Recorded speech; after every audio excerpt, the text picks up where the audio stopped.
What's going on, world? It's your boy at Big Game James _36. This is Big Games BS. Brought to you by thehumidor.com. Thehumidor.com. Go to cigar spot. Still hitting that. The echo? What? Is it echo? All right, check that out. All right. The go-to cigar spot for for all your cigar needs. Type in sports at checkout for 20% off. 20% off of all stuff. And if you go over $150, you get free shipping as well, man. It's Monday. Whew, long weekend. The draft. Actually, before we get into that, though, we got celebrity comedian Bobby This Brown. man. Bobby Brown Jr. Did you accomplish the goal, man? I did not get you just hilarious's number, James. No, you or none of your horny friends. Y'all got to keep that. The funny thing is, though, is that, I think I was actually in the town center. What? Around the time she was in Target. She was doing I guess a live or whatever. She was Yeah, that cart picture. Yeah, that was funny. I think she did something to her lips, man. Her lips don't normally look that like full. Like she had put some Botox in there. Black women, y'all need to stop this. Y'all are already good, all women man. do. Well, not all women, but all races of women have done it. I see now why other races of women do it. They aren't blessed with these lips and these curves and these things that, fried chicken and cornbread and collard greens normally. I mean, she was looking full at the show. All those foods were showing in the right places. There you go. Now, but it was a cool show. I did some time. Is she funny? Yeah, it was a funny show. Desi Alexander was her opener. She was he was pretty funny too. He was the feature for that. I did some time on the Friday night show. Yeah, it was cool. It was a funny show. Did you do like the Duval comedy bingo thing? Did you tell the people thank you? So that was made by my friend Morgan, who that's like local open mic and stuff like that. So that was funny, but none of that included like Comedy Zone stuff. But the comedy bingo was funny. I'm gonna start posting that at the shows. Yeah, I'm just like, you should print that out on your. It's for the open on your mic flyers. Thing.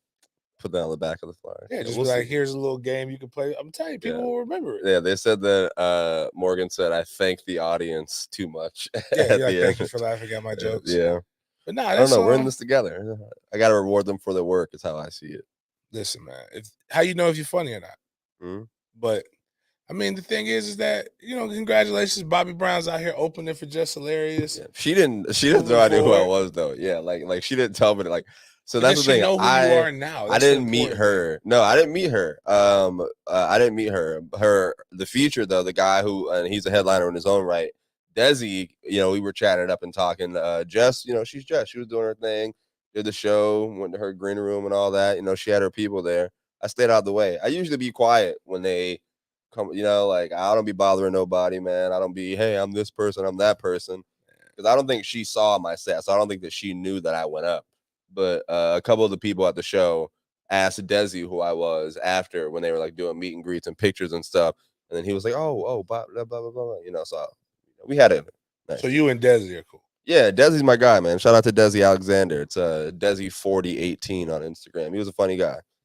I've never heard of him before. He's not in her little sketch thing. Not little, but yo, look how they throw a little on there. Look how they throw a little on there. I don't mean to disrespect her like that. I'm sorry. I apologize. I did not mean it like that. Yeah, he's in some of those. He's from Baltimore also. He's a comedian. So they've been touring together. So were they all Baltimore accent full in effect?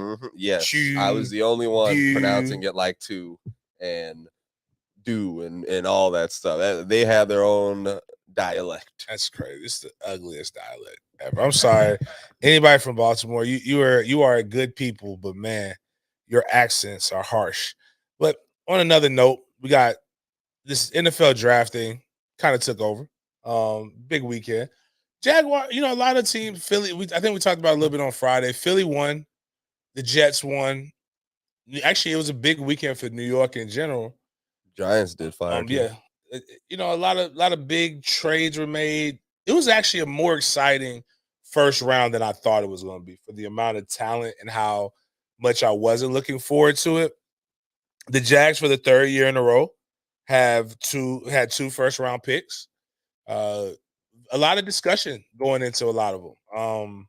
I've been talking all weekend about them, but I want to talk again about the way the fan base is split, and again the way that it's being portrayed by the media. We have to at least come from a perspective of where we understand why people aren't positive. Most people, you have to give people a reason to be optimistic, and the Jags have not. Outside of just being blessed to have football, is not a reason to be optimistic. That's just, have to. Oh yeah, ooh, that boy was looking like a Oh, banana out there, boy. you're talking about your suit Looking that you sexy wore. in my suit. But Devin Lloyd, excuse me, I'm gonna go. Let me skip him. Go to Trayvon Walker. I'm here to say, as a guy who everybody knows is not negative, I'm critical. I'm very critical. Trayvon Walker is a good pick. I know my guy Chris Porter is like, James, what do you have against him? And I do the news with Chris every week. I don't have anything against him. I have what I am against is where he was picked. It's a big difference. Like, he is a good football player. He could be solid. Something that I picked up from Denny when we talked about Luke Jokel, who was a former top pick here at the Jags, and it was time for contract renegotiation. It's what we're gonna have to look in 5 years with him is he a good enough player to consistently play a role in the NFL? If he becomes a key cog or a marquee player, essentially, how do you know if he's a key cog or a marquee player? You buy his jersey. Like, I don't really see a rush of people going to go buy Trayvon Walker jerseys right now, unless you're that big of a Georgia Bulldog fan. Now, if somebody gives me one, I'll take it, give it to my son, but I'm not going to go buy it. But if he becomes a star, then man, that's icing on the cake. You're still better than you've been with your first round picks the last few years because the stars leave, and most of the guys you pick have been ass. So, but I think you got a guy who can set the edge. There's a lot of cool things you can do with your defense now. He's not a true traditional pass rusher. He's more of a guy that can set the edge, can help, take on some double teams. I saw a couple pictures where they could put him and Josh Allen on the same side, let him play more of a three technique, and let Josh play the seven. And now you can do some funky things in the pass against the passing team. But again, that's not what we want to talk about with a first overall pick. You want to talk about having those guys on bookends and getting to the quarterback because there's a ton of pressure added to the QB. Now, the one I do like is Devin Walker. And a lot of people are like, Utah, ew. Like, nah, you haven't paid attention to this guy. This guy's got 7 sacks. This guy's got 4 interceptions. This guy had 100 plus tackles. This guy was the Pac-12 player of the year. This guy is a leader. This guy's fast, athletic, and physical. He is what you need in the NFL game today. He is also a guy that can play dual linebacker positions. He's an inside guy. That's what we drafted him for. He can play outside. He's even played corner a few plays. He's a really, really good dynamic player that's played in a passing league. So he's pretty good in coverage, which is something that we've never had for a while. We had Miles Jack, but Miles Jack was just a sexy athlete. And we didn't, and that's not to all his fault. I think he's in a better situation now in Pittsburgh. But yeah, that Oregon game, Devin Lloyd was balling. Not just one Oregon. I'm watching. He was twice. sliding. Miami, like he is. He really set himself up for that. And I think when you put both of those picks together, I give Trayvon Walker, because of where he was drafted, the position he was drafted at. I don't think we got the best value for the number 1 overall pick, but we got a B plus. We got a B plus player, and I also think with Devin Lloyd, we got an A minus player. So that's kind of where I'm at right now. I think that first round was just an A minus for the Jacksonville Jaguars, and there's nothing wrong with the A minus. Like, that's solid. That's way better. That's way better than the C.J. Henderson clavicle Chase Sawan or bread pudding. That's what I'm gonna start calling him, because he's from the area where bread pudding is king, and that's kind of what he play like. He plays sweet. His game ain't tough. So we're gonna call Clavion. That's his new nickname, is bread pudding. Until he until he can prove that he's something else. But again, that was a terrible draft. Last year's draft was good. It's just again, you only had one player. You had Trevor Lawrence, and then you drafted Travis Etienne in a spot where you didn't even need him. And guess what we had to do this year anyway? We had to draft a running back because every running back is hurt, so we'll move forward. Third round, right? Because everybody's mad. Oh, I can't believe we traded up to the second round to get him when we could have gotten Kobe Dean. We still could have gotten Kobe Dean actually, because his ass slid. I don't know. There's rumors of injuries and things like that, but that'd be what I kind of get into after I talk about the draft, bullshit that comes with it, and the bullshit that comes with football and playing sports with the aspiration to play professionally. But it's not what you think. They got, the thing is, Luke Fortner. Mm-hmm. And he's a center. He's not just a center. We talked about this on a few shows because again, we're not just here to. I'm not here to talk over you and use footballese or basically a language that doesn't exist. That only people who've never played the game try to use it to make people who haven't played the game feel stupid. You have to have swing positions, and a swing position is basically you can play multiple positions. Luke has played guard and center. He also played a little bit of tackling when he first got to Kentucky. Just on practice squad stuff, he talked about blocking Josh Allen and how it didn't work well for him, but he held his own. That's a great block. But you're talking about a guy who was on a team in Kentucky who has been performing pretty good. Mark Stoops is a damn good coach. He's also a guy that held his own against Jordan Davis, who was a first-round pick to the Philadelphia Eagles, who we all heard of. We had never heard of Trayvon Walker. We knew who Jordan Davis was. And Jordan Davis is a man-child, a beast, and he's held his own. And I think you needed somebody to be able to get there. But the fact that he plays multiple positions makes him valuable now, and he can still potentially be your starting center. Now we got another linebacker who I actually think is pretty good, a Pilgrim from where all the Pilgrims migrated. Like remember we got Nina Pinta Santa Maria. That's not that was Christopher Columbus. That was that lie. What was the Pilgrims lie? Plymouth Rock. What's the motherfuckers? The Mayflower. They loaded up the Mayflower and they went out to Wyoming. The ship. And this is where Pilgrims. They didn't land in Wyoming. Pilgrims. No, they landed on Plymouth Rock. And then what happened was, we started bringing in a lot more. We started shipping in another product. These black people from Africa got a little bit too hot for the Pilgrims. So the Pilgrims said we need to go to where it's colder. We're gonna go to Wyoming. When I think of a Pilgrim, I think of Wyoming, and I don't even know where that's at on the map. I'm shocked they play football.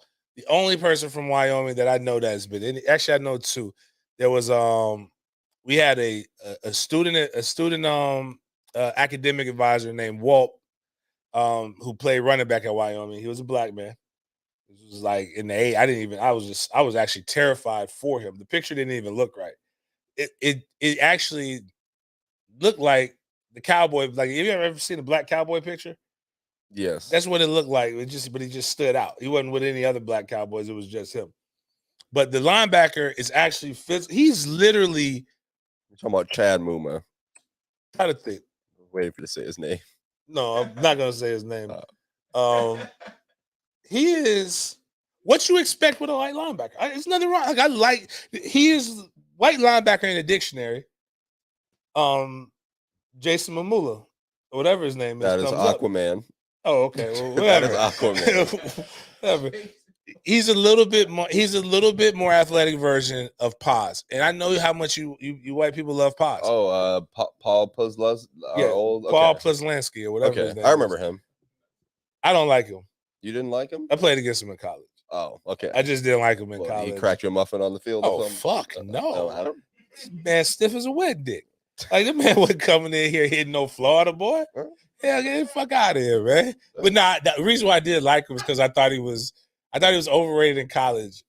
And I thought he was overrated in the NFL. I hope Jason Momoa or whatever the fuck his name is. Chad Muma. Oh, Chad. If there was any white boy to not just give him his own name, Chad. Okay. Chad would be the now easiest his name one. is Chad. Okay. See what I'm saying? He is your stereotypical, a little bit more athletic white linebacker with the whitest name that you could possibly get. Chad. That's awesome. I love We that. need a good white anchor on this defense. And that's okay. So again, I'm sorry. If you know, if you listen to our show, man, fuck you. You understand how I talk. This is how people talk. This is the way people talk in locker rooms. I'm telling you. Oh no, my bad. You're not offended. If you don't listen to the show, this is your first time. Fuck you. You know what this is. You know what this is about. Sometimes you just need a white you just need a white linebacker, man. You need a white guy on the defense, man. Yes, a white anchor. I'm gonna tell you, Honestly, white anchor. I like that. even. A white savior, white anchor. I'm gonna start calling it. I'm not gonna say these. I hate this black movie.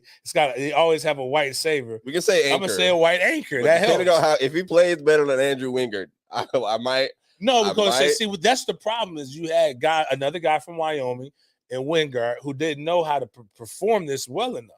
You have to know how to speak the language and be able to. Paz's job wasn't because he was the best linebacker out there. Paz just made sure everybody was fucking lined up correctly. Because you got to think who he had to deal with. I love Telvin Smith to death. But have you heard Telvin talk? Yeah. It's kind of like it's something there. You know he's bright because again, you can't play football and be like completely dumb because like it's tough to learn the playbook, the terminology. A lot of stuff is like learning another language. But you know, societal wise, you know, some of these guys, you know, they God for sports. Miles Jack, great at making candles. We tried to put him at Mike linebacker. We tried. He couldn't line everybody up. Shit was getting fucked this man up. Welding school. He can't. I don't know if he didn't play football. Yeah, I think welding school would have been fine for him. He gave this man Boy Scout abilities. So again, like my college roommate was a guy named Kyler Hall. Kyler Hall, Coach Andrews used to say things like this. And if you know who Coach Andrews is, he's an icon when it comes defensively. He's one of the greatest defensive coordinators to ever coach college football. Actually, football in general. What he did with the basically he helped invent the Tampa 2 defense that the Buccaneers used, and Florida State was like killer when it came to that shit back in the day. But I heard him tell Kyler, son, it is a privilege. He's an old white man from Alabama, played for Bear Bryant. He told Kyler he should be grateful every day to be able to be on this defense because he doesn't recruit white people. This is what a white man told another white man. He says, son, why are you even here? You know what? Your job is to line us up. K. Hall was actually really good, though. I will say that. He had 2 interceptions against Miami in 2005. But you got him. I got another friend, Danny Verpel, coaches at Kennesaw, the defensive coordinator at Kennesaw State. He'll tell you, hey, man, I had to make sure. He's like, I was out there because I could line the people up. Made freshman All-American. Good athlete. It's just these are conversations that people have. And Chadwick Mamula can be that. I think he's actually somebody that you could see in the lineup. I think that right there. So your linebacker room and your offensive line have gotten better because of the draft. Now the running back Snoop, not even gonna lie, man, he ain't even bad. Snoop Connor. Yeah, I'm gonna hold off judgment because running back is like real simple. People make this shit more complicated than what it is. Just run where they ain't. If he can run where they ain't better than those who running where they is, he gonna play. And now you have James Robinson coming off of an injury. You've got Travis Etienne coming off of an injury that everybody thinks he's going to be to his top strength. Here's the run that I saw by him he was skating against Arkansas. Yeah, and then he started flying. It's Arkansas, but I mean he's flying. Pretty good. But like the Liz Frank type of injury that Travis Etienne has, you don't come back explosive. Not after the first year. So it's going to be really interesting to see how he is with that. Mm-hmm. James Robinson was already not very explosive. He was just a damn good running back. And he popped his Achilles, I believe, or was it ACL? I don't remember. Either way, again, an injury that affects your explosiveness. This guy right here should have a good shot. I really wish.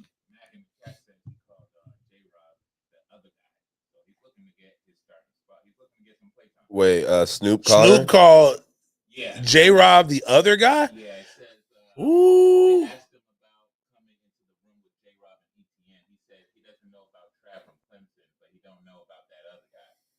Well, I mean, honestly, I won't even take. That's not a shot because we didn't know about James Robinson, and he went but James undrafted. Robinson had He went undrafted. James Robinson almost had consecutive 1,000-yard seasons. and Like still that's. ESPN won't acknowledge that. But what Like, I'm saying, that's a motherfucker right there. Yeah. That's very difficult. Like even with the extra game, like like you got to think about all the things that James Robinson went through last year to almost still get 1,000 yards.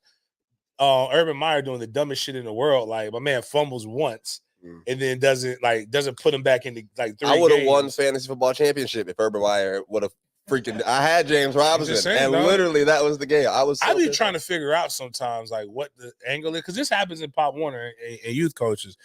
Don't try to give it to me, ladies, because it doesn't. Well, depends. I have one kid that might test the waters. Like if you see a certain kid on Mandarin playing a lot, man, just know like his mama fine. Like, but every man has their price. I can say that, but like I've never had my price, but that's a price right there. I'm not even gonna lie. I'm a strong guy. I ain't that strong. I also liked that undrafted receiver we got. Kevin Austin. I You didn't watch him? See, I'm gonna get into Notre Dame. I'm gonna get into this. Okay, he came. Okay, I know. Now I understand why my buddy posted a Facebook post. He trains him, so I'm gonna get some information about him. Okay. Now that you made that connection, I can care.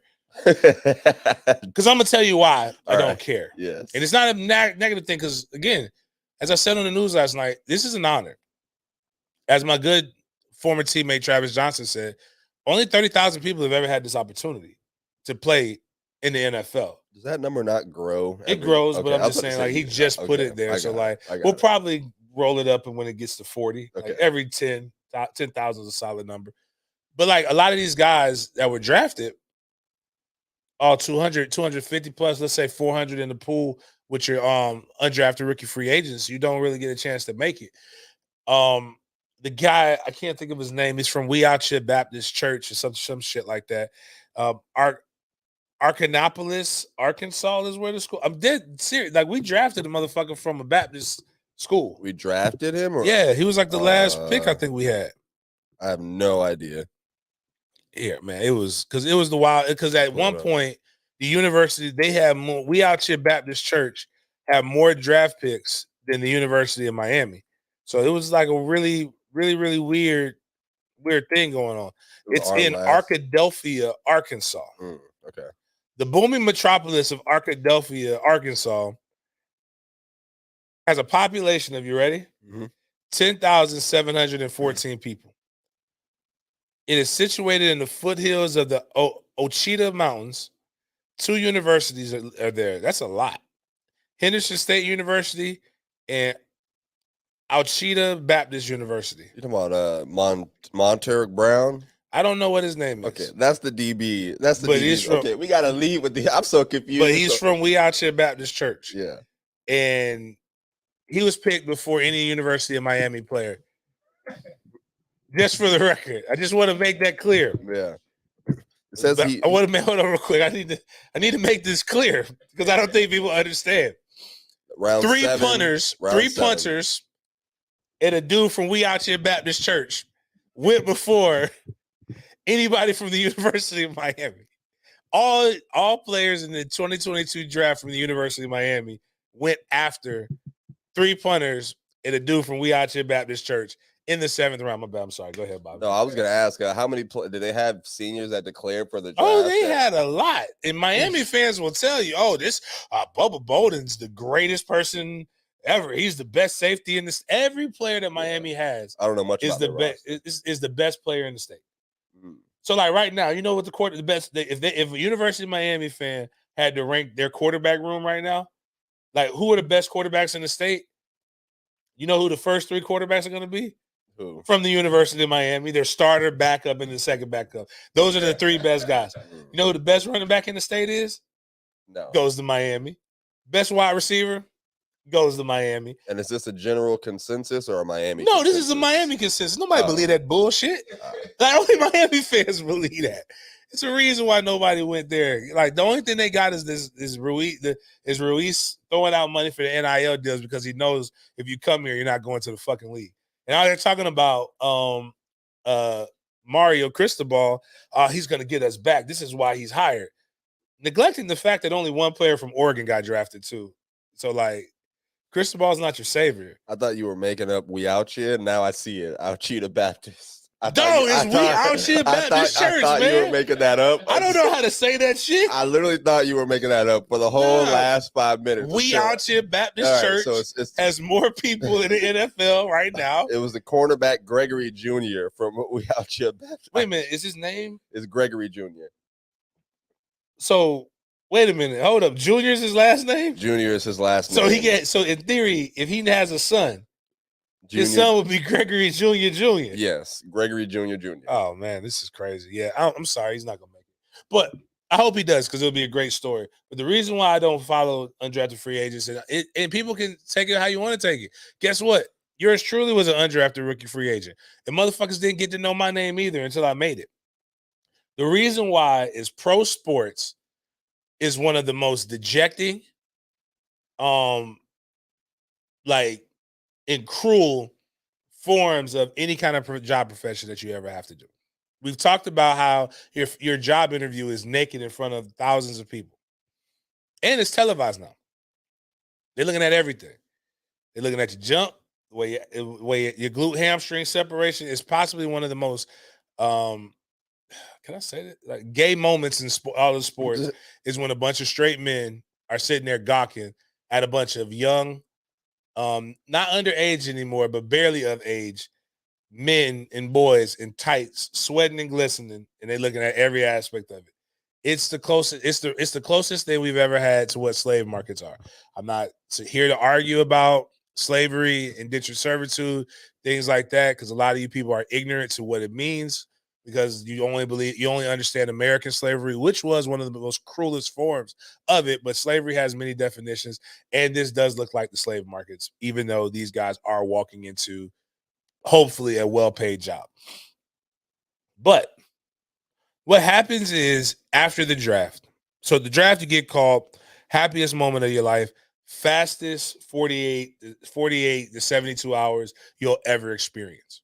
So guys like Trayvon Walker, Trayvon Walker and Devin Lloyd, they hop to PJ, fly to Jacksonville. They have their press on Friday. Their 48 to 72 is really spent making sure getting the contract negotiation, signing it, because there really is no negotiations now. Everybody's slated, driving around the city, them showing you potential places where you're going to live. You're talking to the coaches, meeting stuff, doing evals, doing physicals, blah, blah, blah.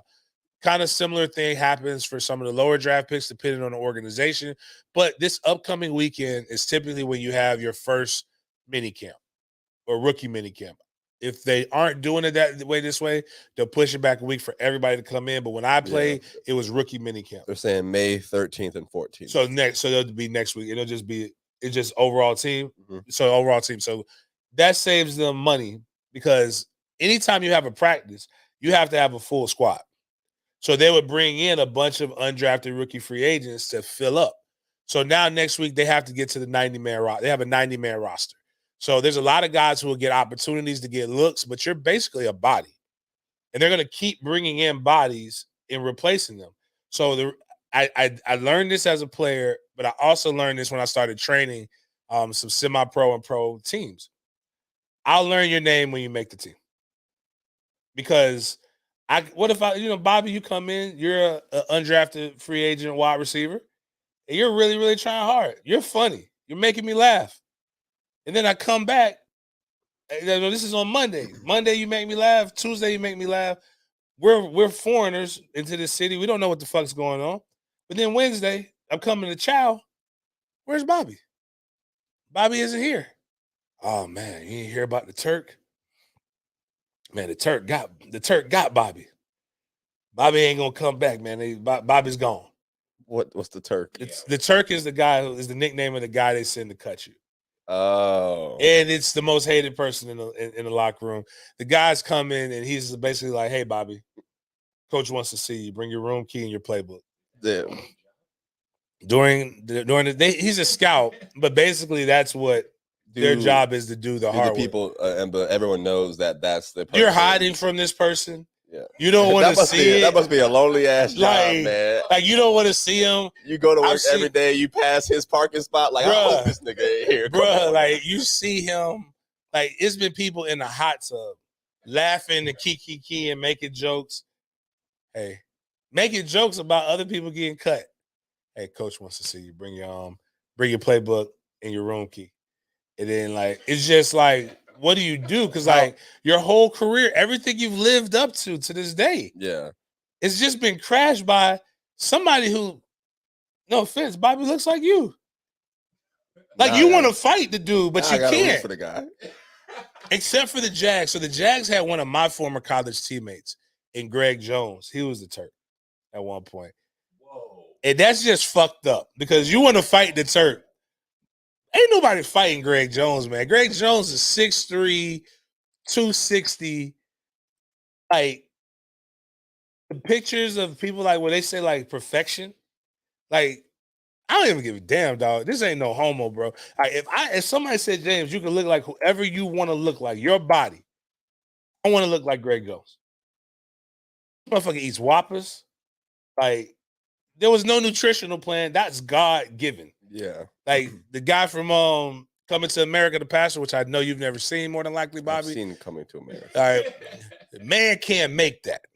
Only God can make that. Like again, it's like he's built like a Greek god. Dead serious. His abs, if people can see the camera, like his abs are this. Bobby, look at it. His abs are this long, each ab, and he's got 6 of them motherfuckers. That The can't be man's healthy. arms, my arms are big. They used to be more chiseled, but my arms ain't small, man. These ain't no fucking pipe cleaners over here. His arms are damn near twice the size of mine. I seen him. Let me rephrase. I didn't see him, but I've heard the stories. He picked up a coffee table and slapped somebody with it. Because they don't want to get out after they got cut. No, Oh, this is happening in college. I'm not gonna go I into thought the you were talking details. about the I'm Turk not gonna guy. go into the details of why somebody got slapped with a coffee table. I'm just letting people know the coffee table at the Burt is one of the most sturdy coffee tables I've ever seen in my life. I have seen 360-pound men dance on that motherfucker. It is never broken. This man picked the coffee table up and slapped somebody with it. Just saying, it's amazing. All that takes me to do is hear that story once to know that I don't want to fuck with him. If you want to go Google how powerful this man is, Google Greg Jones, North Carolina, Dexter Reed. I was in on that play. I made the block. Boom. I'm sitting here watching. Like, damn, okay, Greg Nee looks really, really good. I mean, he's moving. Oh, shit. That's the guy Dexter. They said he's All-American. He's one of the hardest hitting safeties in the country right now. Oh, he's going to be great. This is going to be good. When I tell you he hit this man so hard, he flew into, like, if my teammate, my classmate Chris Davis wasn't in front and caught his feet, this man might have been the first human football player to go into orbit out of space. His helmet came off, but it was buckled up. Like, no, I'm not saying like his helmet should have came off because it was, no, his head went through the helmet and it was still buckled up. Like the same way he snapped it. Like, I don't even know how that happens. He punched him. Yes, it's violence. It's love. And that's the guy they had cutting people. And that's the guy who was out here cutting people. We know what this man has done. We've seen it. He's slapping people with coffee tables, putting men in orbit. Now, the funniest thing is they did their combine training together. Those two That's guys. green. We can't coexist That's on the green. same planet. Like after you hit me like that. But yeah, that's sports, man. Sports like that's the aspect that people don't realize. Like when that shit is over, it is over and it's disheartening. And the longer you play, the harder it is to get to like come back to reality. Do you know how hard it is to go to a job like now, especially now, because social media has everybody making 6 figures, which statistically is impossible. But everybody goes on these $400 first dates. Which, have you heard Little Duval song? Have I heard is what? Lil Duval has an amazing song. Like Lil Duval is my favorite musician right now. No, this is random. I'm sorry, but like his songs speak to my heart. Yeah. It's to the current like smile, bitch. Is like, cool. I'm living my best life. 3 years ago, that was me. But he has a song called "Are We Fucking Tonight?" Oh yeah, Is we fucking tonight? Is we fucking tonight? yeah. It was Is or we not. Are you saying fucking tonight? tonight? Are we fucking or not? It's fucking. No, it's tonight. It Oh literally. really? I thought he was saying or not. I thought that would be even 'Cause better. that used to be his saying. But the fucking. But if we pay a $400 first date, I'm gonna go ahead and just beep. Is we fucking tonight? Is we fucking tonight? Because if we not, then we go into checkers. We still might, but checkers is a better alternative. But anyways, so damn, I don't even know how I got to that point. But like, oh, so you go into this deep spiral because for the first time in your life, you just got told you're not good enough. Like the amount of arrogance that you have to go out and impose your will on another man consistently, to know that you're that bad of an ass is like, again, you have to be very, very arrogant. And to have somebody who's probably never been in that position basically tell you that, like, yo, yeah, you done, bro. And like now you have to figure out what you want to do. And the only things that you could do, because you didn't go to school for real, you don't go to Florida State to play fucking school. We're all like George Pickens. Right? That bitch trying to barely, we just happen to complete sentences around here, some of us. Now there are the Myron Rose, David Castillo's, guys that I do know that are extremely intelligent. But like I went to Florida State to play ball. I could have went to like FAMU or somewhere else if I just, no offense to disrespect to FAMU, but I'm just saying, like, if I just wanted to go to school, get a degree, it was better ways and cheaper schools to go to. But now you got to realize you just went from making 6 figures to like, okay, I gotta go be a teacher or some shit and make 35,000. You know how hard it is to go to work for somewhere that's a tenth of what you just made. Like you made that in one check, and now you got to go, like, you got to literally start. And the humbling part about, and this is why I always tell people, be careful how you act when you are somebody, because when you become a nobody, whew, it's quick. Yeah. Like, I don't ever want to be considered a legend or a GOAT or all these things, because that means I'm retired, basically. That means I'm like I was something and I'm no longer anybody. I always want to be a somebody to somebody, but whatever. But like, you go down all these rungs and now you're hanging out and you see the person that you went to elementary school with, that everybody was just looking at you, and now they're looking at you and they're making $5 an hour more than you, and they're your boss. They talk to you any kind of way. They do all these different things. And that's kind of where, you fall down to, is the fall from graces is wild. From everybody seeing you on TV at that time, playing you on a video game, to now you're a substitute teacher for PE. Like, you got to have a really good, solid foundation, man. There's some cool people. Some of them around PE you. teachers be cool, man. Shout out to them. Nah, nothing wrong with it. My son's PE teacher is the coolest motherfucker on the planet. Florida State fan. I see him when I go pick my son up. You know what he's wearing? He's wearing that Garnet MFTK hat, wearing it proudly. Don't know if they know what that means at the school, but hey, I gave it to him at last year's Teachers Appreciation, because I'm not saying it's right to think that way, even though I make a profit from it, but I'm saying I understand. Like, you be around kids long enough, if you haven't said, man, fuck them kids, you ain't living right. Like, your kids are whooping your ass, man. They run your house. Shit, I said that this morning when Killer walked into my bed, because his ass is like a brick, man. Don't have kids, Bobby. Like, I'm laying down enjoying my bed, and I try to swing my foot, try to like get out, and there's this mass. Yeah, what did he do? It was just there. Like, he was like, I couldn't even move. I could not move my 3-year-old with my foot. I'm trying to move him. And I'm like, and he's just all dead weight right now. Like, he is like not. I was like, man, if you don't he probably peed the bed too. You don't take your pissy ass back to your bed, gonna come piss up my good sheets. Sorry, we're working on it. He's trying. He's trying. He's a good kid, but I like my sleep. But anyways, going into this though, it's gonna be an all football themed show until I get to. I'm gonna get to my hate o'clock in relationships, but I got a good one I put in the group chat that just like that superstitious shit is real. But I'm gonna give some free game. The Atlanta Falcons, they drafted a young man who I don't think quite understands Atlanta. his I forgot his name. I forgot where he played at, but he's got his initials are DL. He has an iced out chain that says DL, and he's going to Atlanta. If you look up Black Adam Schefter, it's there. I dropped the picture in our group chat, but like DL is not the place that you want to go bragging about in Atlanta. Being on the DL, there's a lot of cats there on the DL You're in so Atlanta. green. You're so It's a mecca, if you will. green. It's a great place. Nothing wrong with it. Hey, listen, live your life. But I'm just saying it's a place where you'll probably get a little bit more respect if you're just go ahead and be out in the open, because that DL thing is going to give people the wrong first impressions. Just if I may be so blunt to say this. My bad. That's probably terrible. I'll probably hear. You're green. I'm definitely going to hear about that. It's okay. I mean, But I mean, listen, man. If that's what I don't care. I don't care who you splitting into or who's splitting you into.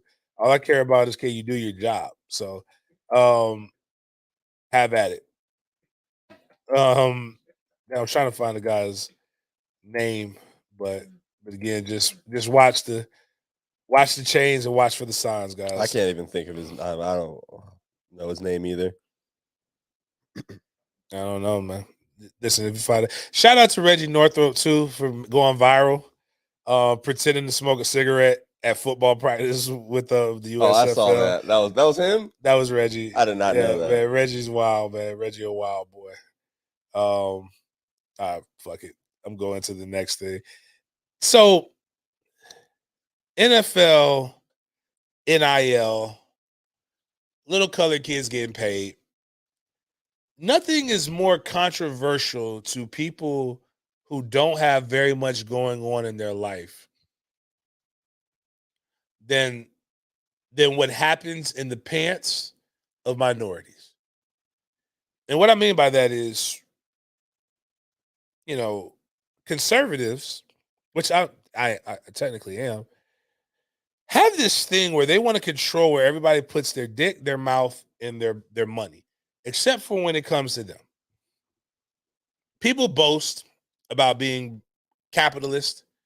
They boast about less government. They boast about all these things that are fundamental and the reasons why we left the crown, until there's something that doesn't benefit them. And you know what they want? They want more government. They want more regulation. You'll tell me that people like Elon Musk don't have to pay taxes because they do woo woo woo, and they need to make as much money as they possibly can. But then a kid from the inner city has to have caps on him now because of name, image, and likeness, and it's going to ruin the sport that you love to watch. Basically, what you're saying when you say that, and again, this is why I tell people why critical race theory does need to be taught and not just in college. I know the fear that these people have warped you with because you're an idiot is that your kids are being told that they're bad for being white and all these things, and that's not even the case. Trust me, I help my son with his homework. I look at everything that comes to that. We haven't got a hate whitey pamphlet yet. But you need to learn these things so that you can understand what true institutional racism is. Institutional racism is so good that you don't even know why you do what it is that you do. Because here's the easiest thing with capitalism in a democracy that we live in, or excuse me, a republic that we live in. If it doesn't involve you, shut the fuck up. Real easy, right? Like, for some people can't at all. But I'm saying, like, the problem is that some of you really feel like you have this moral obligation to stick your nose in shit that don't involve you. My favorite rapper, Jay-Z, has this great bar. Respect the game. That should be it. What you eat don't make me shit. Like, I don't give a fuck how much anybody else makes. All I care about is getting my fair market value. If you owe me $1, I don't want $1.01. But I don't want 99 cents. I want $1. I feel like I should be able to negotiate. I feel like I should have the opportunities to make as much money in this lifetime as I can. And I believe every American should be able to do that, whether they're 1 month old or whether they're 100 years old. It does not change what I like. I like violence. I can watch amateur boxing. I can watch real boxing. I know there's a difference, but I know the amateur might be worse, but it's still violence. I watch high school football. I watch Pop Warner football. I watch football because I love the game of football. I also love what the game of football teaches young men. And I like what sport teaches young men and women. And I've never seen so many people on so many different planes flip-flop because of the fucking NIL, name, image, and likeness. Like Barrett Sallee, the 2022 NFL draft, college football stars who fell down boards could have returned to capitalize on NIL. You know what Barrett Sallee is also writing about all the time? What? How the NIL is fucking up football. Which one is it? Again, to quote Jay-Z when he was beefing with Nas, is it Uchi Wally Wally? A song talking about bitches shaking ass and how much money you got and fucking and all this other stuff? Or is it one mic where you're out here talking about woke shit? Is it Little Black Girl Lost where you're talking about how little black girls are lost shaking their asses for money? Or is it Shawty owe you some ass for the ice that you're giving? Which one is it? Or is it just to get clicks for you to be able to capitalize off of the backs of people who are superior at something that they do and you don't get to capitalize from it anymore? So now it's bad. Like, let me go. Shit, it's just even some of the tweets. Like, you pilgrims heal yourselves? Like, what the fuck is wrong with some of y'all? This was a quote right here. Like, in Bud Elliott, very good writer. Bud is also very logical. He's going to present facts. And he's a dick sometimes, but he's going to present the facts. And if you don't like it, you better be able to argue really, really well. But Bud just put it like this. Because people are now saying, oh my God, it's tampering. And what really raised this up is two things. You had guys like Justin Ross, who played at Clemson, who had a major neck injury. You had guys like Malik Willis, who left early. You had guys like Ja'Shawn Corbin from Florida State, who did not get drafted. These are guys who could have probably come back and got not the same amount of money that they're getting if they make an NFL team, but they could have probably got anywhere between $65,000 to $100,000, which could have satiated them and maybe got drafted in the 23 draft. So it'd make more money.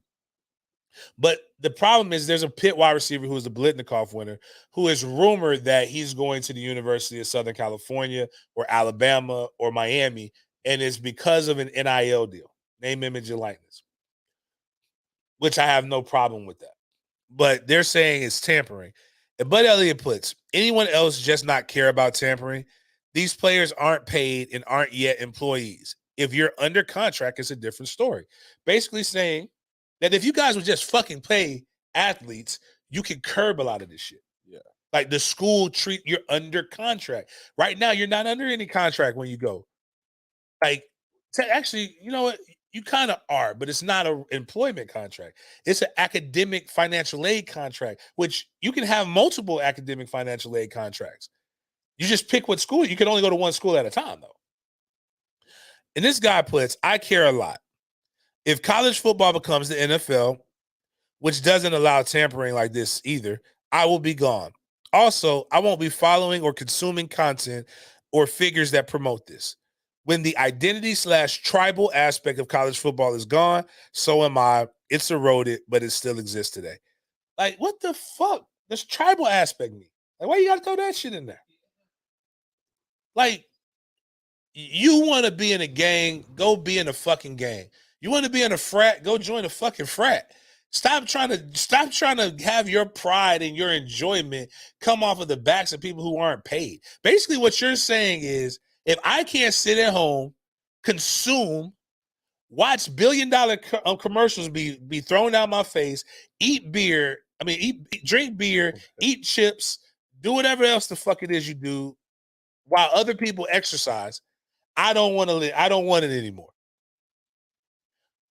Like, where was this when the TV contracts came out? when they first started changing.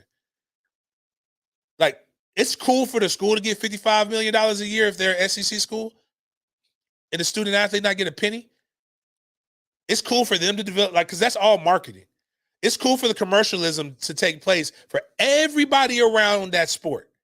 It's cool for you to go to that school and buy a $6 hot dog, a $10 beer, and for none of that to go to the student athlete. That Like- $6 hot dog is crazy. Like just hear yourself. Think about it for a second. Imagine you, Bobby, right now, because you're on the come up. But imagine like there's like a amateur, like a true like college football or excuse me, college comedy league. And you can't get paid, but you got to go put all the work in that Adele Givens and all these other people put in that are pros that are getting paid. But there are literal restrictions on you getting paid.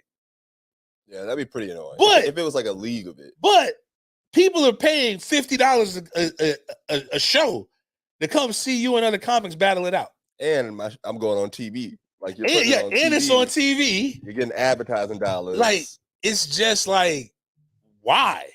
Like, why do you care, person in Iowa? Like, why do you care that these kids get to change their life and their perspectives? Because here's what you don't know: is a lot of us used to send, or a lot of guys send money home. Like, why can't that? Because here's the real reason why I'm all about your name, and the guy Barry Lee wasn't wrong, but here's the truth. Justin Ross was a damn good wide receiver for Clemson University that literally sacrificed his body to the point that he should have been medically DQ'd in college, but they wouldn't even save him from himself. He doesn't have medical insurance through Clemson anymore. He's not going to get any disability from Clemson. He's not going to get there because what happens is these injuries, you're young right now. In 30 years, the true side effects come up. Clemson's not going to come in and step up and do that shit for him. Imagine if he had NIL in the whole time. He can actually have something where he can walk away from school and take care of his family, except for that stupid ass piece of paper that we as a society have put so much emphasis on. And I think it's important to note that there's way more kids like who don't get into Right. the NFL. Like I think people are thinking, oh, you got NIL, but you're going to get into the league. You're not. You don't need to do that. Like, if shit, my whole life could be different. We damn sure wouldn't be talking right now. Yeah. But you do have, like, the guys who are getting the big NIL deals have opportunities for the NFL. But for every one of those, there's a kid. I mean, I joke about him, but look at Mackenzie Milton. He gave it all to UCF. Damn near lost his leg. He's actually getting to benefit from the NIL now because it was in his last year. But imagine him with the NIL when they won the fake national championship. He'd be the king of Orlando, not the mayor. It'd be Mackenzie and Mickey. Until I start coming through there. Mackenzie and Mickey is funny. Like, that would be it. Them would be the two biggest names in Orlando. But, like, again, I have issues that I deal with from college. I can't just go up to Tallahassee, the Doak, and like say, hey, my right hand's aching like a motherfucker right now from when I broke it and y'all stupid asses put me in the game. It wouldn't let me not play. My jaw never healed properly. My neck is fucked up. If you have never had sciatic pain, it's one of the most painful, it's one of the weirdest, most painful shits in the world because you never know when it's coming. You're just walking and all of a sudden the left side of my leg just like a thunderbolt comes down that bitch. People are like, why don't you sprint and do, like when I train out there, why don't you show examples? Because I fear that I'll be in the middle of running or trying to show a bound and all of a sudden that sciatic flare up and I can't control my leg. I promise you that shit wasn't happening when I wasn't hitting people. It's just like, and then the other side of it is a lot of these people don't really know that you're being used. Like, so a couple of deals that I've had something to do. Shout out to Daryl Jackson, committed to the University of Miami from the University of Maryland. He signed an NIL deal with LifeWallet. I happen to know some of the intricacies of that deal because of who was involved in that deal. I also know that there's a lot of misinformation about that deal that got put out because John Ruiz, who is a badass billionaire, I'm going to give him props, even though he's an op, flaunts his money and throws it around.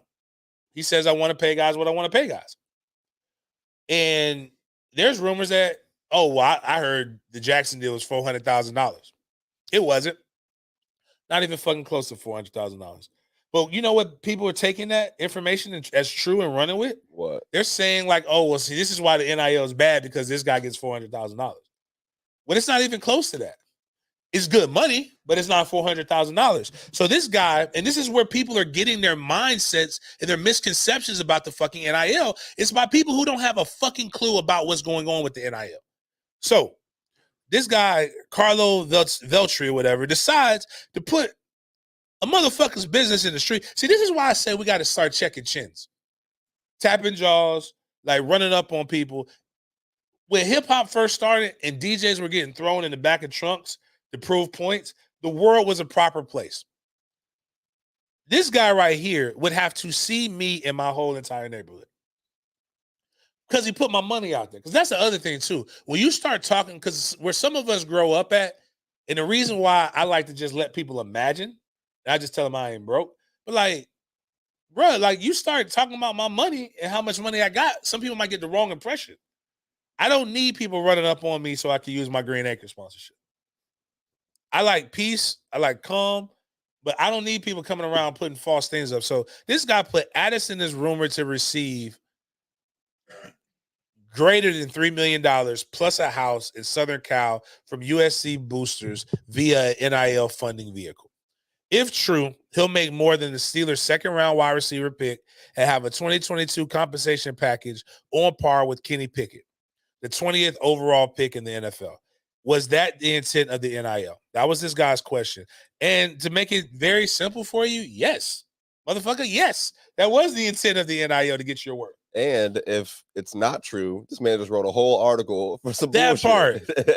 that part, like who cares? Like you writing that is not going to, like, they're not going to give you a percentage of it. And the crazy thing is sometimes that's what the NIL companies do. They're giving you the wrong information so it can promote and make them look stronger. So if it looks like we got, say, for example, I said, all right, we're giving this $3 million deal. It makes USC recruiting look stronger because they got better money. It makes the NIL company look more hot because it's doing this. When the fact remains, he's probably getting the $300,000 deal if he leaves Pitt. Because the kid has said that he might not even leave. So the wild part in all of this is that y'all are just worried about shit that you shouldn't even be worried about. And the part of it is because you have this inferiority complex that I'm not enough. We don't have enough. And it's not true. Not in the slightest. You still can there's still also balances. When they get rid of this COVID year that all the players have, and when they get rid of the one-time transfer rule, you'll see everything slowly go right back to how it was before. Because you can't say you believe in the bag man and then go and say, now tampering is wrong. And now the NIL is wrong. The NIL has always been there. It has never fucking changed, man. Never changed. The people who have changed are you soft-ass adults who don't have anything going for you. Your kid couldn't make it. You couldn't make it. You don't benefit, so now you don't want others to benefit. That is selfish. You're either a capitalist or you're not a capitalist. And miss me with the shit where you're talking about you want to go out here and you're afraid these kids are going to get taken advantage of. Because that is bullshit. You know what? If you were so afraid of these kids getting taken advantage of, you would go up there, step up, and be a fucking mentor. What you're afraid of is that you've been spinning your wheels in the same place because you've bought into a bullshit ass dream that you can't participate in. And a fraction of the population was blessed with a superhuman ability to go out and knock motherfuckers out. And they should get paid. And I will always go back to this. If we're one of the top 2% podcasts, if we ever get to this, bitch, we're gonna make $1 billion or something like that. I'm on Joe Rogan status. But we're not. But I don't hate Joe Rogan for making his money. I don't hate $1 million worth of game. I don't hate people who are in positions because I don't know what they did to get in those positions. And what it shows me is I have the opportunity to be able to get in them positions. The world is not equal. There is no such thing as equality. And I do not want equality. I want equity. I want an equal opportunity to make more money than you. Yeah. Because to quote the Marines, if the battlefield is equal, you did a shitty job of preparing it.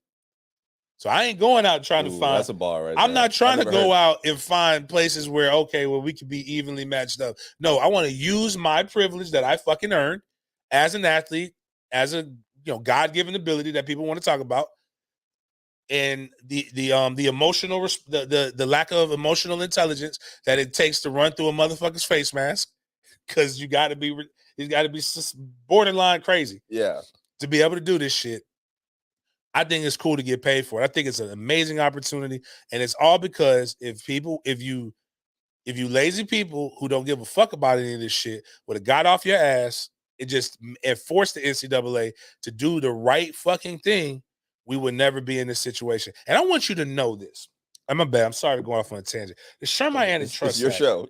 the Sherman Antitrust Act, like that's literally, you know how to the NFL, the reason why they're able to be be a monopoly is because they actually have things where they share the revenue equally between everybody who plays it, even though The Redskins. they guy, are, except the Redskins guy. well, yeah, except for that guy. But it's not just the owners, the billionaires. It's like, okay, we literally give almost half of our earnings to the players. They can show these things. Mhm. Baseball, similar. Basketball, similar. There's been all kind of lawsuits to try to break them up using the Sherman Antitrust Act, and they haven't been able to do that. The NCAA is the only institution that's been that somebody's been able to sue and prove that they are operating as a monopoly. Do you know how fucked up you got to be for that to happen? Like how shady the business handlings have to be for not just some Supreme Court justices, for it to be fucking unanimous by the Supreme Court that you're a fuck up. This is the ruling. Yeah. Right here. I'm about to read it for you. It's public record, you idiots. I know you guys don't like to read. You like to have opinions based on your emotions, but this is the facts. Colleges and universities across the country have leveraged sports to bring in revenue, attract attention, boost enrollment, and raise money from alumni. The profitable enterprise relies on amateur student athletes who compete under horizontal restraints, basically, only restricted them, that restrict how the schools may compensate them for play. The NCAA issues and enforces these rules, which is in strict compensation which restricts compensation for student athletes in various ways. These rules depress compensation for at least some student athletes below what a competitive market would yield. What you're seeing is the market is correcting itself, and it dictates. It is literally what our economy was supposed to be based on. You don't want a certain segment of the population to compete in what we have taught them their whole fucking lives. And you don't understand how stupid you sound and how idiotic you sound and how hypocritical you sound. It's either you're for it or you're not. It's real simple. The brightest people in the land from a law perspective sit on the Supreme Court. It's a very conservative Supreme Court too. You kind of made it that way. Now, unfortunately, I don't want anybody to die, but like you got a couple people about to croak. And y'all, I know y'all hoping to get Biden out of there, but nobody's changing that shit because it's very difficult to. You can't pass legislation for it now. You can't do anything. You could have done the right thing. You still can do the right thing. And at least there will be some contracts to it. But what happens is when you put the contracts into it, now the university is liable to keep those people under contract because now it's a reciprocation when it comes to that. Stop putting these restraints on young men and women that you wouldn't do. And FAMU had a guy that did the right fucking thing. Isaiah Land, defensive player of the year in all FCS, which is Division I AA football. What else he do? Like just a border all around badass. 19 sacks, right? Over 100 tackles. 6'5", 215 pounds. Entered his name into the transfer portal. Forces, I had some convos. FAMU going to look out for him. I believe they're going to, I believe a lot of alumni are going to do the right thing, going to help them create an NIL company and stuff like that. But what's wrong with this young man benefiting from his rights, benefiting from his ability? Nothing. And you know what FAMU can do to help him make money, help bolster your recruiting stuff, help overall the university is showcase this young man, hop behind this young man, make his followers go up, see everything he does, support all his NIL stuff, and now you have an opportunity to compete. What it is you lazy motherfuckers who just been sitting around thinking you can just throw money at the basically old white people level, and you couldn't share it down. That trickle down economic shit ain't work. Now you're seeing that, man. Maybe we should have had some shit because you're gonna fuck around, you're gonna lose something. Because here's what you don't want. You really don't want the real things that you think the issues are to become the issues. Because it's 31 very shrewd, smart motherfuckers who don't see race, they see class. That's what billionaires see. And what they see is elite athletes now can get paid. And if we don't fit, I don't say we, but like if you normal people keep bitching and don't figure it out, you really are going to see a semi-pro league, which will be better for the athletes because most of us really don't give a fuck about school. It's a facade. 78% of you have a degree in student loans for a job that don't even match it. Or people to make a lot more money doing a lot less stressful thinking. Shit, some of nowadays you can work in a warehouse and make more than what a lot of you guys make with your degree. Y'all worried about the food truck people. Y'all worried about the person at McDonald's making more money than you. But you don't know that the person driving the truck is probably making 6 figures, $250,000 if you're doing it right. So that's all I'm gonna say about you. I'm just sorry. I really hate. I get it. I really hate when people don't like people participating and making money. Yeah, that Battlefield bar was pretty hard. I'm gonna have to look that up and study that a little bit. It was if you what'd you say? You said if the battlefield is even or equal, you did a shitty job preparing the battlefield. That was hard. I like that. It's also one of the things that have the more you sweat in peace, the less you bleed in war. It's all about training and making shit right. But here's what the real schools are going to use, right? I'm gonna tell you. I'm gonna give you the game as Saban, as Kirby Smart, as a lot of these other guys are going to do. They're not going to talk about, we giving out multi-million-dollar NIL deals because the goal is still to make. So even if you make, let's say a kid really does sign a 4-year, $1 million deal, right? $250,000 a year. Good for you, bravo. But now you're in college. You know the rookie minimum is right now for the NFL? $650,000. Which one is more, $650,000 or $250,000? $650,000. And all you have to do for the $650,000 is literally read a playbook, show up, and play the game. It was crazy. If you would put that on Twitter, I guarantee you some people are just gonna say $250,000. You gotta put that as a poll. Oh, make that a poll. Let's see how many people. You're right, because I think people didn't catch. Yeah, make that a poll. They won't catch what the $650,000 means. So you got to make it a poll, man. But Georgia's doing NIL right.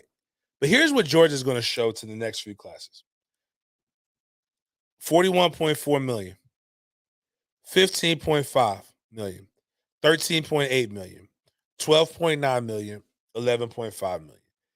Georgia set the record with almost $150 million in guaranteed first round contracts. Kirby Smart comes in my living room, which Kirby could legitimately come in my living room because I know Kirby. It says James, Trey, or Killer are going to remind me of Trayvon Walker. And he shows me this. I don't give a fuck what the NIL deal is because that's life-changing money right there. And that's why you play this game. You don't play it for the love of the school. Like, you grow to love the school, but you don't play it for the love of the school. Now, if you want to make the kids love the school, the NIL is the perfect opportunity because you get to like literally participate in making sure that kid stays there. But the goal is to get to the NFL. And as me and Anthony Richardson talked in our thing, if you're chasing the NIL, you'll miss the NFL. But if you're chasing the NFL, you'll get the NIL. And most of these kids are chasing the NFL and taking advantage of the opportunities that are coming to them. And if you hate that, then you just hate progress, man. And I just don't, I really, really don't understand what you do. And you old heads, stop acting brand new, man. Stop all this bullshit where, the sanctity of the game and this and that. This motherfucker from Notre Dame went on this minute and a half diatribe, but Kirk Herbstreit's pussy ass was chiming in on it. Man, fuck y'all. Y'all make money commentating on this shit. You've made your millions of dollars. Nothing in this world worse than an old ass hater. You making money off of these motherfuckers' backs. I'm gonna tell you right now, young jits, I want y'all to all make your bread, man. Hate o'clock brought to you, which I guess that technically could have been 8 o'clock, but That was a lot of hate. 8 o'clock brought to you by Green Acres Sporting Goods. Green Acres, just anything outdoors that you need, man. You want to come and have you a lounge that looks like what we have here at Goodfellas with animals and shit all around. Best place to go is Green Acres. I was talking about them on Saturday. We were talking about the fully automatic Glock. I was talking with a guy who's a police officer because they can buy those. I was talking about how fun it was to shoot, talking about how knowledgeable Z and those guys are. You can become the next Z because they hire him. They need that. Also, those Taurus 380s are flying off the shelf. If you know a lady, if you got really perfect for a lady friend, if you want them to check it out. So a couple of things before I get into the sports related 8 o'clocks is because Green Acres is a Second Amendment company. I love the Second Amendment. There's pictures that go viral, and my hate is the way that people perceive certain things. So now, granted, I think a lot of the articles that came out of it are bullshit. The girl didn't get suspended. The girl did not lose her scholarship. But there was a young lady who went to prom, and she had a prom dress on. She also had an AR-15, black girl, and there was a guy behind her who was holding some semi-automatic weapons as well. And the ignorance of the African American community, as well as the majority community, when it comes to that, they obviously, the first thing they think when they see African Americans with guns is, or certain hairstyles too, is they think, oh, thugs, right? Now, there's this same picture has been replicated numerous times with young white girls. You know what they always say? Patriots, Second Amendment rights, things like this. African Americans are jumping on some of these blogs saying it's illegal to possess those guns, and it's not. And I told one person, it depends on what state you're in, but most states you can have a semi-automatic weapon. It's not illegal it's illegal to possess an automatic, but it's not illegal to possess that, especially with I'm looking with the hairstyle. I'm assuming they're from Florida, based upon Tampa to be specific, because of how those plats look. But like, and I'm like, they were like, they're kids, so they can't own them. Yes, but nothing says that they own them. Like, if they're kids and their parents own them, they can hold them. There's nothing illegal about shooting it. It's illegal about owning the gun. And what I'm tired of is, so you mean to tell me, as a guy who likes guns and likes to shoot and is sponsored by a gun company that also has dreads. It also has two little peasy head, nappy headed boys that love their nappy hair. I don't see them cutting it anytime soon. The oldest one says when he gets his hair cut, it's like cutting his memories. Wow. It was actually wow. Now you can't do anything. It was actually a really good response. Now you can't do anything. And I was just like, hey, I want him to have dreads like his daddy anyway. You know what's crazy? That is interesting because like say girls go through like breakups or whatever, or like a tough thing. Oh, first thing they do, get rid of the hair. They change their hair up. Bro, he might be onto something. Shit. He might be onto something. Trust me, I fucking know. Because I just had to deal with that shit. And everybody asked me, what the fuck did I do? Like, I didn't cut her hair. She said you wanted to cut her hair. I'm like, dude, I've changed my thoughts on hair because I've had hair for quite some time. And at this point, it's probably impossible for a woman to have longer hair than me. So flourish, queens, whatever you want to do. But I say all that to say is I want to teach my sons how to shoot guns. I'm going to teach them guns. I'm going to do the same shit for my sons that I see my white friends do for their kids. And I see them get applauded. I see them go viral. Like, y'all got to stop that shit. Again, it's institutional. Like, if your first thought is when you see somebody with a gun, an American with a gun, is not to applaud them, you're part of what's fucked up with the world. And you don't need to own a gun because you're a scary motherfucker. The last thing the world needs is another scary motherfucker with a gun. But that's my first part. I want to get that out of the way. I love it. Show your kids how to shoot guns. I believe in 2022, we need more African Americans to have concealed carries. We need more African Americans having Legal weapons. Again, I suggest a 9 milli and a pump shotgun. If nothing else, ARs are fun to shoot, but just realize if you're in an apartment or you're in a house, that shit ain't just like it ain't like the movies, bro. Like it's literally, you need something that you can handle. But hey, just buy it from Green Acres is all I'm saying. So going into my 2 hater clocks and they're basketball related. What the fuck did LeBron James do to Skip Bayless besides be great? Give him a career. Like Skip Bayless is literally every day. Has LeBron ever responded to Skip? I have no. I don't pay much attention to. Like, wouldn't we call this like stalking or really weird if it was in any other situation? Yeah, Like, probably right. like he's sitting here, like he tweets, Lagon on his couch munching Ruffles. We miss you, King. And it's just a straight nobody. Like LeBron didn't say anything. LeBron is living his best life. Actually, he's not on the couch munching on Ruffles. I think he's on a Caribbean island somewhere with his fine ass wife, living his best life. And meanwhile, this old curmudgeon ass white man that fucks up Jordans. I hate Skip Bayless because of what he does to shoes. Not his opinions. His actually opinions aren't that bad besides this, but he is a notorious shoe creaser. And it has to be stopped. He needs to be arrested or at least taken into custody. Question: why does he do Jordans like that? But like every day he takes a shot at LeBron for no reason. And LeBron's just like living his best life. Yeah, I'm not a LeBron defender, so I don't have a problem with it. Well, no, I I'm don't just care saying, about LeBron. you I don't think he's have to be okay. a LeBron defender to not like that shit is weird. Nah, I'm okay. I think it's like it's just LeBron is So he's the so Cowboys of the NBA. so You gotta get talked about. basically he's just an old ass hater and he's the best thing since Jordan. So like we have to like try to knock him down a couple notches, but it hasn't worked. Yeah, he's the topic. He's like how they do the Cowboys. So so again, when people want to know why he does some of the shit he's done in his career, you said it. He is the topic. That's the like I remember when he did the decision. Everybody's like, why would he do that? Like it's like one, he raised a bunch of money for a Boys and Girls Club. That was one thing, and then two, he did it because he could. This man literally stopped the entire was the entire news day, and like that showed how much power this motherfucker really has.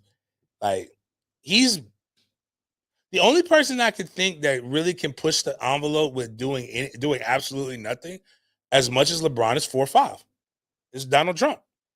Donald Trump doesn't have to do anything but exist at this point, and it's going to be controversial. If they say Donald Trump walked to his car, it's going to be 52% of people are going to be like, he walks wrong and he walks like he's a criminal and he does this. And another 49% said that's the way I want to walk to my car. That's so presidential. It's like opposite sides, either trying to kill him or jack him off. It's like no in between with the shit. I don't understand it. But like the LeBron thing, I just think like it's like I don't know if like Skip is envious. I don't know if it's like getting to the point where I'm starting to think Skip's wife like likes LeBron, and it really bothers him on the inside as a man that he'll never be as dark skinned or tall or handsome or make as much money as this guy that his wife really wants. Because like typically, like if your old lady likes somebody that you aren't, you got one like redeeming quality, like that okay, she's here because of this. But like, at least I know how to put the toilet seat back on when you fuck it up every time. Like Skip could be like, man, yeah, I be fucking the shit out of my wife. I know I got her coming back. But the one fear of every man, not just white men fear this shit too. They think about it. They actually have a whole porn section on it. It's weird. But like, is to see a young black man fucking the shit out of your old lady. Like it just fucks up your head. You could be an old black man and don't want a young black man fucking the shit out of your lady. I don't think Skip Bayless has those problems. You don't? Oh, I think Skip's. I've seen how she looks at young black entertainers. Like she had a gleam in her eye when she was hanging out with Snoop. Now, if you're saying because she's not that, I mean, she's okay. She's not my type. You ain't gotta worry about me, Skip. But I just think like just a lot of this shit just becomes like too much, bro. Like trolling is trolling, but like this shit is on a whole nother level. Now, speaking of not having to worry about a young black man, fuck your wife.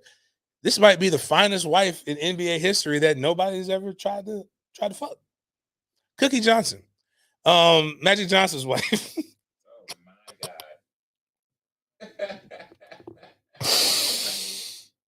Sorry about that. I don't know. That wasn't too far. Like, anyways, we know what Madge has. You do know Magic Johnson, HIV, right? Yes. I know you weren't born yet, but I was just making sure because you didn't know it. Yes, anyways, James. I know. So Magic Johnson, it probably had a lot of different reasons why he didn't do this. But if you haven't watched the series, was it The Winning Game? Or anyways, but HBO series about the Showtime Lakers, basically showing Magic having sex with everybody from Detroit, Michigan to LA, like in between. Like, he obviously had the HIV, but Magic was probably banging chicks. Probably still is. I wonder what that nasty chick is that's gonna have sex. Because I know you can't just go cold turkey, even when you have something like that. I'm wondering if there's a girl who actually has. Anyways, no, I don't. Magic Johnson never invited Cookie to the 5 NBA championships he won. So we all get annoyed by Ayesha Curry because she's right there in all her light skinnedness, talking when she should be seen and not heard. Not saying like Savannah. That's why we like Savannah. We don't like Ayesha. I don't have a problem with Ayesha. I think I think when she went on that red pill talk with that bald headed devil, and she said the dumbest shit I've ever heard in my life. Like, I see guys. I mean, I see Steph come off the court, and all the girls are like, "Hey, like this." I just sometimes I want men in my DMs. I want to be felt like that. Like, bitch, he's one of the best. Like, he's the best player, one of the best players in the world. Like, he could be ugly as sin, and women are going to be attracted to that. You cook and are attracted. Like, you're right now that she was a child star, but your claim to fame right now is being his wife. It's respectful for dudes not to be in your DMs. Like, you asking for attention. That's why I don't like Savannah. But God. So group chats. Ayesha talk too much. Pretty, blow her back out, but she talk too much. We tired of her ass. Savannah, just a picture. Breathtaking. Queen. I can see why LeBron is this. All that hate ain't gonna get you in Savannah's panties, man. Like, all this stuff that men, like the guys that real dudes say, are like she's just, and she's dynamic. She's fierce. She about that life. You just don't hear anything from her. She's not gonna go out there and embarrass. Like, imagine in 10 years we see Savannah acting like Ayesha or acting like Jada Pinkett. Just saying LeBron or DJ Envy's wife, Gia. I've always faked my orgasms with LeBron. Like, imagine Savannah saying some shit like that and how disappointed we would all be as Americans. But anyways, Magic didn't take Cookie to any of the 5 championships that he won. She came to one of them. And you know what happened? What? They lost to the Bulls. The first NBA final she goes to, the Lakers lose to the Bulls. I was like that too. I literally, TJ could not go to a game that I coached. She was bad luck. Every game she came to, we lost. How much do you want to win? And I want to win. Like, I think my boy, it's real conversations that people who are in athletics can have with their mates. Like, my son's godfather, Toby Bullock, told me a story. Like, his wife said, "Do you love us?" He was like, "Yes, I love you, baby. I love you and the kids. Do you love football more?" I said, "No, I love you guys more." Like that. That was the pause. She's like, "You're lying, aren't you?" I said, "Yeah, I'm lying. I just didn't want to hurt your feelings." It is not so much that you don't like you. It's not like, even, all right, like, if, like, you're gonna make some sacrifices for the family to do football because that's all you know. But, like, obviously your kids come first and shit. But, like, this is the stuff, like, that's real. Like, guys, like, I tell guys this all the time. Like, she's not gonna pay your bills if you don't make it to the league. Like, you got to win. Like, the most important thing is the win at that point, and you can prioritize things as they come. But it's unfortunate. It's the only way you're going to be able to be great is if you're doing shit like that. So, on that note, I think that's a show. We still trying to get people to get us over 4,000. hours viewed. We need more subscribers. Got a lot of old shows, a lot of good shows right now. Click on that playlist. Just if you're at work, just push play all. Let that bad boy run. We'll appreciate that. We need more subscribers still. We got content coming up. As we get more college guys in, as we start signing up more people for some of these NIL deals, there'll be a lot of things on the horizon. Hopefully, because I'm tired of talking about this shit, but hopefully it'll be on the horizon soon. Check out Maybe Bobby. Hey, that's me. And Deal the with that. Writers Block podcast. Yes, sir. Make sure you're supporting our guy there. Yeah. I'm doing a lot of interviews with comedians, and I also do some solo episodes myself, so you get to know me a little more also. So the show is going through a little bit of a change right now because of where I am in life, but we're back on track. Yeah.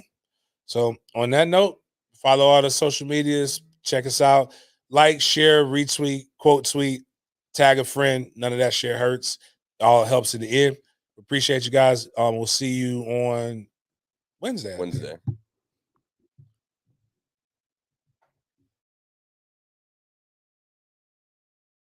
I got something that you probably would really like. It's really not big. It ain't the biggest gun, but trust me, that thing got some. Here we have the Taurus Spectrum that we're running right now on special. It's a 380 pistol, semi-automatic.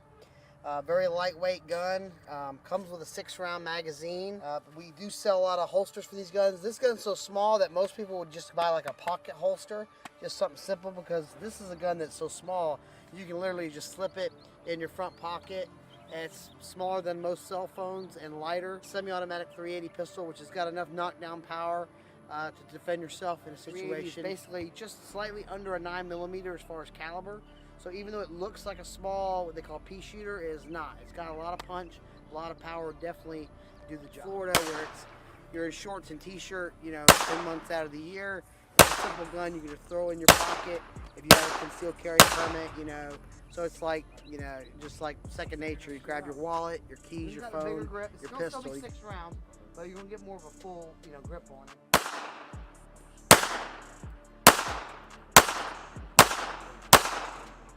All right.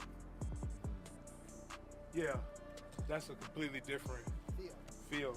This is a Smith & Wesson M&P 15 22 caliber AR style. It's classified as a pistol because it's got the shorter barrel. We've got the collapsible brace on the back of this. Comes with a 25-round mag. Nice red dot optic. This is typically what a lot of people put on these, just something that's very quick and easy to access the sight. Carry the gun on them. They 1-point sling, they run it around their neck, and the gun will kind of just hang down. What to this gun? Okay, what it does is, so you know how you got a rifle sling, and most traditional rifle slings, you throw it over your shoulder and you go walking. This 1-point sling allows you to have the gun always at a ready position.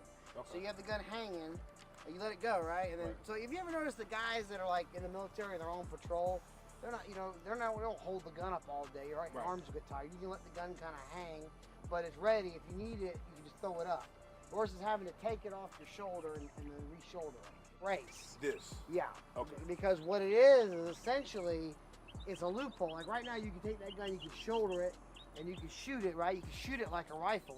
Because it's a handgun, it's meant to be fired without your shoulder. It's meant to be held out like this. And the arm brace, by design, is supposed to be strapped to your arm, so you just use it to brace your arm, but nobody uses them like that. Everybody uses it like a stock. So when you shoot it, you're shooting it like a rifle, even though it's a pistol. So technically, right now you're legal to do it, but if they change that law, we're not going to be able to sell these braces. There you go.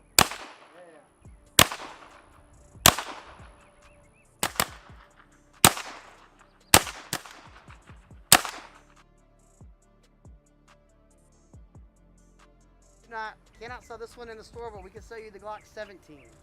All right, we can put that on there. Almost just as fun. Yeah. You good, Miles? Yeah.